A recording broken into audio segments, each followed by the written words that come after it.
Alrighty guys, quick little video on how we work smarter, not harder. Guys, you got a lift. You might as well utilize that lift, alright, to the point where you don't want to be picking up transmission. You don't want to call nobody over. Help me get this transmission out of the box and put it on the jack. Simply tap a damn chain to the transmission points. Use your lift and make the lift do what it do. That's what you got it for. You pay for it. Damn it, you might as well use it. Come on up out of that transmission. Alright, so when I get it out, I'm just gonna let it all the way up. Simply set it on the jack, and that's a wrap. Alright, no sense overthinking this stuff, man. It's not that serious, baby. Get it out of there. Again, my motto is work smarter, not harder. Yeah, come on out of there, baby. Hey, that's what I'm talking about, man.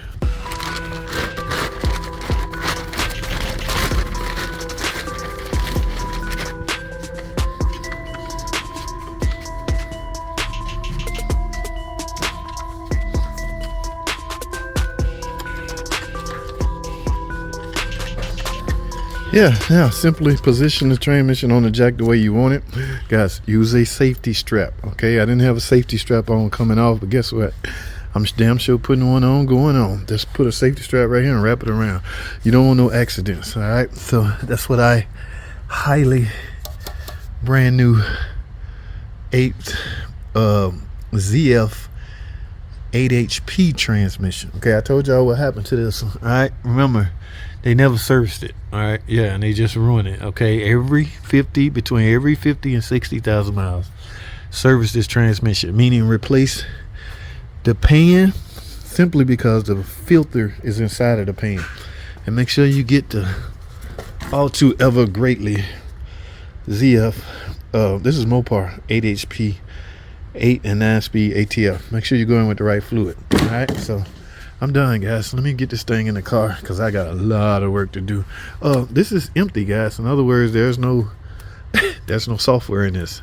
Okay, you can't just put this in. It's not plug and play. There's a computer. In fact, the computer is part of the valve body that's inside the pan. The TCM is inside all of that fluid, inside of the electronics. Okay, I don't know if y'all ever had a valve body apart, but yeah, there's no external TCM under the hood or anything like that. It's part of the valve body. So this transmission, when it go into a vehicle, you have to hook your scan tool up and tell this transmission what software you want in it. You get that information from the VIN. All right, the VIN will put in all the information, and from there you can crank and go.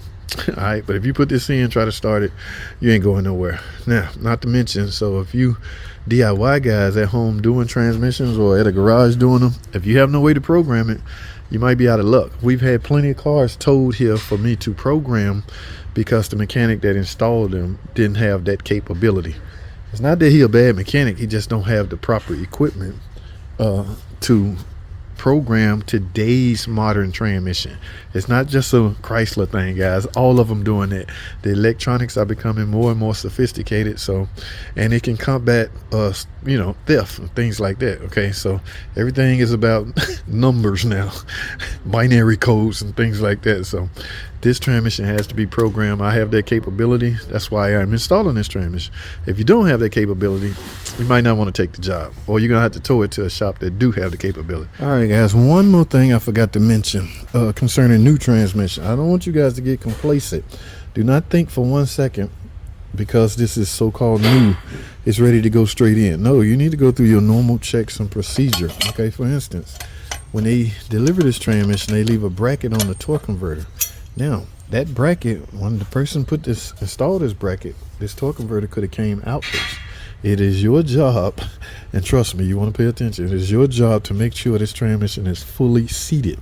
If you install this and the flex plate jam up against this and you install this, you're going to take all of this back down because you have no way to turn this in order to install the torque converter. So do yourself a favor, make sure you can basically go by the old transmission, look at the distance between here and here, and make sure you have the same amount of distance. Okay, this one is fully seated.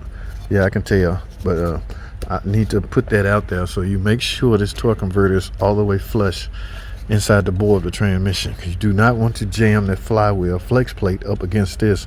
And then you can't turn this while you're on the car. Oh, that's enough to make the guy want to change careers. All right, guys, I got work to do. Just want you to heed that warning.